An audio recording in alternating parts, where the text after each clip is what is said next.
The sound still echoes in my head. Metal crunching, plastic splintering, my daughter's scream cutting through the air as if someone had torn the sky open. And then, my sister's voice. Cold, cruel. That should be a lesson for her. She stood over the broken bike with the hammer dangling from her hand like a trophy. My 6-year-old's eyes were wide, tears streaming down her cheeks. My mother crossed her arms, lips pursed in satisfaction. "You shouldn't have bought it for her," she added. "You spoil her." In that moment, I felt something inside me harden. But I didn't scream. I didn't lunge. I just smiled. Because I knew something they didn't. Their lesson would cost them far more than a bicycle. I wasn't always like this. Once, I wanted my family's approval more than air. My sister and I grew up sharing clothes, secrets, even dreams. I thought blood meant loyalty. I thought my mother's silence during those years of insults was indifference, not malice. But slowly, patterns emerged. Every small success I had was mocked. Every step forward was dragged back.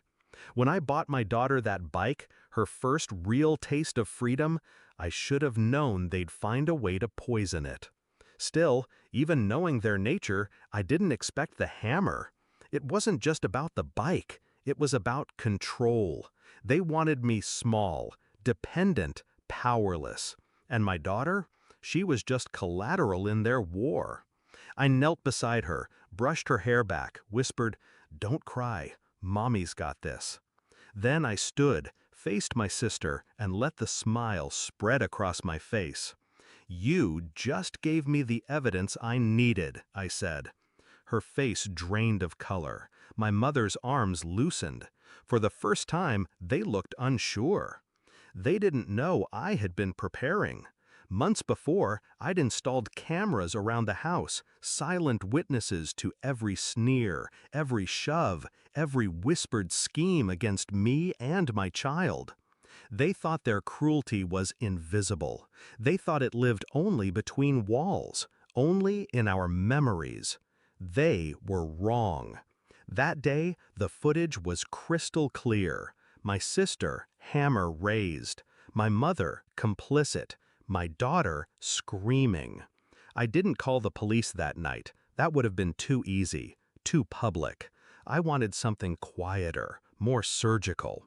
I wanted them to feel the slow tightening of the noose, to watch their lives unravel strand by strand.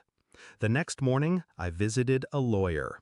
Property lines, inheritance documents, custody clauses. I pulled every file, every scrap of leverage. My mother had debts hidden behind her smugness.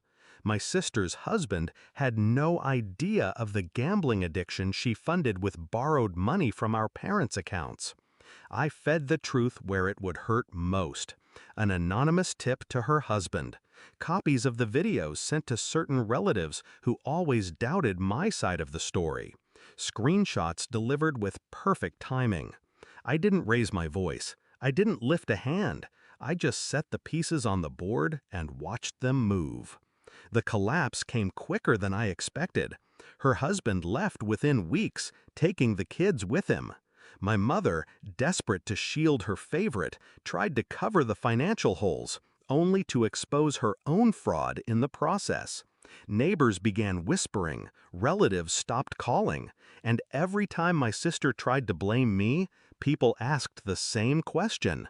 Why did you smash your niece's bike? The hammer became her symbol, a single act she could never wash away. But the real confrontation came months later. She showed up at my door, eyes hollow, voice ragged. "You ruined me," she spat. I let her words hang in the air. I stepped outside, closed the door behind me so my daughter wouldn't hear. "No," I said quietly, "you ruined yourself. I just stopped cleaning up after you." Her lips trembled. For once, she had no retort. Now, my daughter rides a new bike down the street, her laughter trailing behind her like sunlight.